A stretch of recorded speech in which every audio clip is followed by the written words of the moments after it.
Timur passou os 35 anos seguintes se envolvendo em várias guerras. Ele não apenas consolidou seu trono pela subjugação de seus inimigos, mas também buscou a extensão do território por meio de invasões nas terras de posses estrangeiras. Suas conquistas a oeste e noroeste o levaram às margens do Mar Cáspio e às margens do Ural ao Volga. As conquistas no sul e sudoeste abrangeram toda a Pérsia, Bagdá e o norte do Iraque.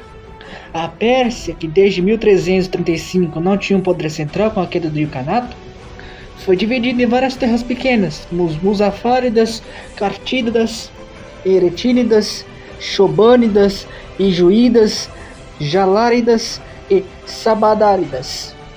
E a partir de 1383, Timur iniciou sua longa conquista militar da Pérsia. Timur conquistou sua primeira conquista na Pérsia em Herat, capital dos Cártidas. Ele reduziu a cidade a escombros e massacrou a maioria dos cidadãos de lá.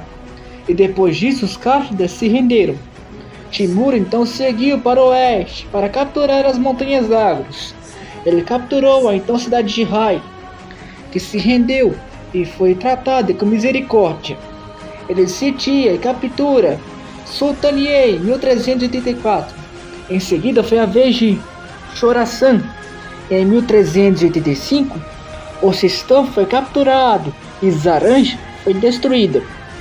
Em 1386, ele capturou Tabriz junto a Maraga. Ele ordenou uma pesada tributação sobre aquele povo.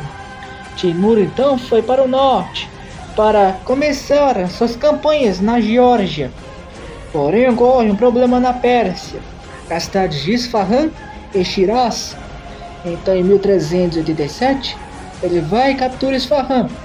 No entanto, depois de Isfahan se revoltou contra os impostos opressivos de Timur, matando os cobradores de impostos, tributários e os soldados de Timur na região.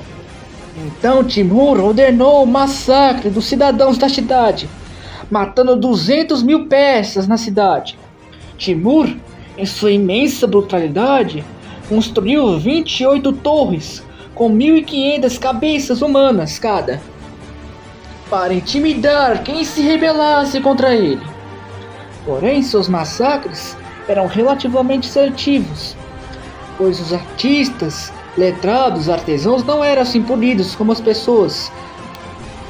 Depois disso, Timur então começou uma campanha de 5 anos para o oeste, em 1392, atacando o Kurdistão persa.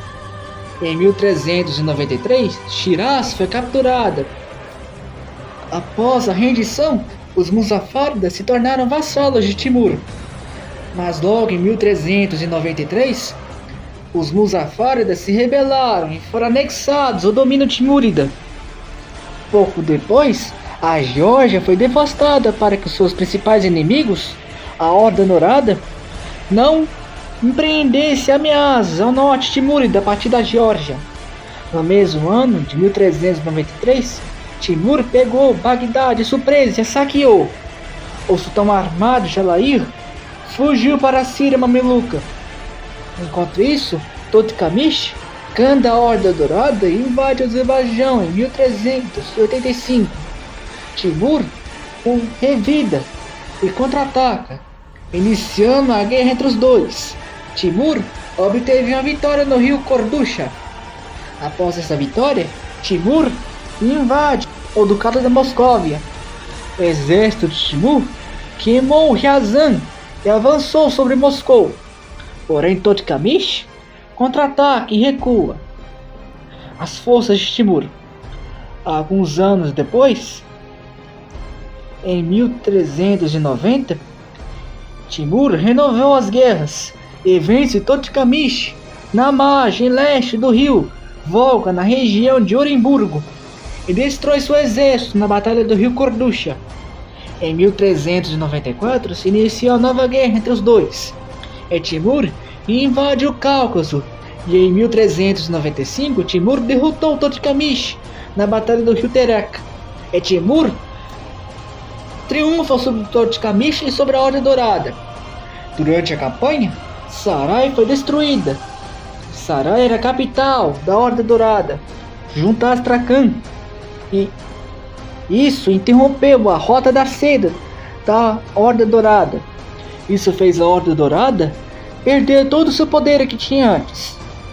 No final do século XIV, Timur passou a almejar o sul, ou Indo, que na época era parte do Sultanato de Delhi. E em 1398, Timur invadiu o subcontinente indiano. Em setembro, ele cruza o rio Indo e saqueia Tulamba e massacrou seus habitantes, cerca de 10.000. Sua invasão não encontrou oposição, pois a maioria da nobreza indiana se rendeu sem lutar. Apesar disso, Timur continuou marchando contra Delhi, e em dezembro de 1398 ele chega à capital. E após uma sangrenta batalha, Delhi, uma das mais ricas cidades do mundo na época, foi capturada, saqueada e reduzida a escombros, e sua população foi escravizada. Porém, uma revolta ocorreu em Delhi, e Timur a suprime com brutalidade extrema. Delhi se tornou um cemitério urbano, um campo de morte. Algumas cabeças dos derrotados foram decapitadas e colocadas em lanças para mostrar com brutalidade o destino de quem se rebelasse contra Timur. E Delhi foi completamente destruída e não seria capaz de se recuperar do massacre de Timur por meio século, praticamente, por mais de um século. Já no ano de 1399, Timur iniciou uma guerra contra os otomanos do sultão Bayezid I e contra o sultanato mameluco egípcio. Porém, contra o Egito ele encontra dificuldades, batalhas, sendo o único povo que conseguiu barrá-lo de forma moderada, onde ele encontrou dificuldades. Em 1400, Timur invadiu a Armênia e a Geórgia, e mais de 60.000 pessoas locais foram escravizadas por Timur. Ele também saqueou os Chivas na Ásia Menor. Então Timur voltou suas atenções para a Síria mameluca, saqueando Alepo e Damasco. Os habitantes da cidade foram massacrados, exceto os atrezãos, e foram deportados para Samarcanda. Timur invadiu Bagdá em junho de 1401. Após a captura da cidade, 20.000 dos seus habitantes foram mortos, incluindo decapitações em massa, que Timur exigiu dos seus soldados. Ele exigiu que cada soldado carregasse pelo menos 2 cabeças de derrotados sobre a sua mão, fomentando seu legado brutal. E após isso, ele vira seus olhos para os otomanos e invade a Anatólia em 1402 e derrota Bayezid na Batalha de Ankara em 20 de junho de 1402. Bayezid foi capturado em batalha e morreu em cativeiro, iniciando 12 anos de guerra civil pelo trono otomano pelos filhos de Bayezid, reduzindo parte do reino otomano a vassalo de Timur. Em dezembro de 1402, Timur sitia e toma Esmirna, o reduto dos cavaleiros hospitalários cristãos. E isso fez Timur se proclamar Ghazi, guerreiro do Islã. E mais uma série de decapitações em massa foram realizadas pelos soldados de Timur em Esmirna. Durante o interregno otomano, um dos filhos de Bayezid, Mehmed Celebi, atuou como vassalo de Timur dentro da fragmentação otomana. Enquanto Timur estava na Anatólia, os Karakoyunlu, os principais inimigos de Timur, atacaram e capturaram Bagdá. Timur então manda retomar Bagdá. Timur, enquanto isso, em Ardabil, deu ao seu aliado Ali Safavi, líder dos Safávidas, um clã de origem xiita, vários cativos, em recompensa por sua lealdade ao Timur. Timur, internamente, para aumentar a sua glória, lhe patrocinou um grande florescimento da arte e cultura do seu Império Timúrida, sob forte influência persa. Timur investiu pesadamente em arquitetura, transformando Samarcanda em uma das cidades mais grandiosas do mundo islâmico. Ele trouxe artesãos das regiões conquistadas para construir mesquitas, como a mesquita de Bib Amin, uma das maiores mesquitas da época. Ele patrocinou a arte timúrida, influenciada pela tradição persa. Ele focou na produção de miniaturas ricamente ilustradas. Timur era um homem, apesar disso, letrado e analfabeto, mas valorizava o conhecimento e apoiava estudiosos, poetas e cronistas da época persa. Durante seu reinado, obras de história, filosofia e poesia floresceram sob seu domínio. No final do seu reinado, ele inicia uma campanha contra a dinastia chinesa dos Ming, porque Timur queria restaurar o Império Mongol. Ele queria também se vingar dos Ming por derrubar a dinastia Yuan em 1368 e restaurar a dinastia chinesa no trono chinês. Em dezembro de 1404, Timur iniciou campanhas militares contra os Ming. Porém, ele viria a adoecer e morrer no caminho em 8 de fevereiro de 1405, e seu brutal legado morre com ele. Segundo uma lenda, Timur ordenou que sua tumba fosse protegida, e ele ameaçou quem se ousasse abrir seu túmulo, dizendo em palavras: quem abrir a minha sepultura terá a maldição sobre si. E após a sua morte, seu vasto império caiu em desordem, pois Timur não havia estabelecido um sucessor do seu império. Seus netos e seus filhos lutaram pelo poder, e seus descendentes dividiram o império em diferentes partes. 3 dos seus netos lutaram pelo controle, como o Pir Muhammad, e foi apontado como seu sucessor, mas não garantiu apoio o suficiente da nobreza timúrida. Outro dos seus netos, Khalil Timur, tomou Samarcanda, mas foi deposto em 1409 por seu tio, Shahrukh Nizar. Shahrukh, filho de Timur, conseguiu brevemente restaurar a ordem durante seu reinado. O novo imperador Timúrida começou seu reinado lançando expedições contra regiões e começando a se separar do império durante a Guerra de Sucessão, que durou de 1405 a 1409. Muvars em 1414 e Kerma em 1416. E por meios de subjugação pacíficas, até 1420, a porção oriental do Império de Timur, a Pérsia Central e Meridional foram reconquistadas pelos timúridas. No entanto, apesar dos esforços de Shahrukh, a porção ocidental da Mesopotâmia, Azerbaijão, Pérsia, a Planalto Persa e a Pérsia Ocidental foram perdidas pelos timúridas e foram ocupadas pelos clãs dos Karakoyunlos e dos Kara-Yusuf, que ficaram com Bagdá, Fazvin e Diyarbakir. Nisso, os Koyunlos se tornaram os perigosos inimigos para os timúridas, e Shahrukh nunca conseguiu tomar o seu controle da Pérsia Ocidental. Shahrukh enfrentou rebeliões constantes dentro do seu império. Internamente, durante o seu reinado de Shahrukh, o Império Timúrida foi próspero devido ao comércio da Rota da Seda. Ele transferiu a capital do Império para Herat, em vez de Samarcanda. Shahrukh foi um grande patrono das artes e ciências. Ele patrocinou no seu reinado várias obras científicas e passou o seu reinado concentrando na estabilidade de suas terras.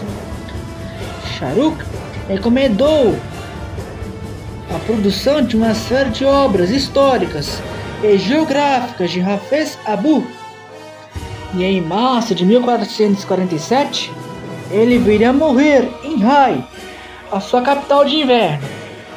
Após Shahrukh, como seu pai, aconteceu com seu pai Timur, seus filhos e seus netos duelaram pelo controle do império. Enquanto isso, outros membros da dinastia Timúrida controlavam regiões fragmentadas como Herat e Balkhosha, levando a constantes guerras civis. E isso permitiu aos inimigos dos Timúridas, como os Karakoyunlu, também os Akakoyunlu, os otomanos, os uzbeques no norte, a invadirem territórios timúridas e repartir o império dele. Durante a segunda metade do século XV, o clã turcomano dos Safávidas passaram a crescer. Eles foram dos clãs que foram convertidos ao xiismo por Oshirkai Khan em 1310. Os líderes safávidas se proclamavam da descendência de Ali, genro de Maomé, o profeta do Islã, para legitimar a sua autoridade. E a partir do reinado de Junai Safavi, entre 1447 a 1460, e de seu filho Hader Safavi, entre 1460 e 1488, foi iniciado o período de militarização da sociedade Safavi. Foi chamado clã Qilbash, que era a tropa de elite desse clã, que eram de ascendências turcas, xiitas. E os Safavi passaram a lutar contra os turcomanos, Arkoyunlu e outras forças locais. No entanto, em 1488, Hader foi morto em batalha contra os turcomanos e seus filhos foram capturados. Um ainda bebê escapa e se chamaria Ismail, em homenagem ao ancestral de Maomé, Ismael. E segundo os árabes, eu sou o fundador. E Ismael era o irmão de Isaac, filho de Abraão. Em 1499, com apenas 12 anos, Ismail emergiu como líder dos Safávidas. Com apoio dos Qilbash, Ismael inicia uma campanha militar. Entre 1499 e 1500, ele sai do exílio no leste do Cáucaso e reuniu um exército e iniciou um programa de conquista massiva da Pérsia. Primeiro, cai o reino de Sirvan, aliado dos Akkoyunlu. Depois, parte Ismail contra os Akkoyunlu. Controlava o Azerbaijão, o oeste persa, com capital em Tabriz. Os Akkoyunlu foge para o Iraque após a derrota na Batalha de Shapir. E em 27 de julho de 1501, aos 14 anos, Ismail entra em Tabriz sem confrontos, pois os habitantes de Tabriz o via como um líder messiânico que ia os proteger. E lá ele, para dar uma legitimidade e um tom persa ao seu império, em vez de um tom árabe islâmico, se proclama Shah da Pérsia, o antigo título real dos reis persas, em vez de sultão, e proclamou o xiismo como uma religião oficial do Estado persa safávida. E com isso, ele inicia a dinastia dos Safávidas, que duraria pelos próximos 200 anos, e lançaria as bases do Irã moderno. Se inscrevam nesse canal, deixe o joinha, e até a próxima. Fiquem com Deus. Até mais.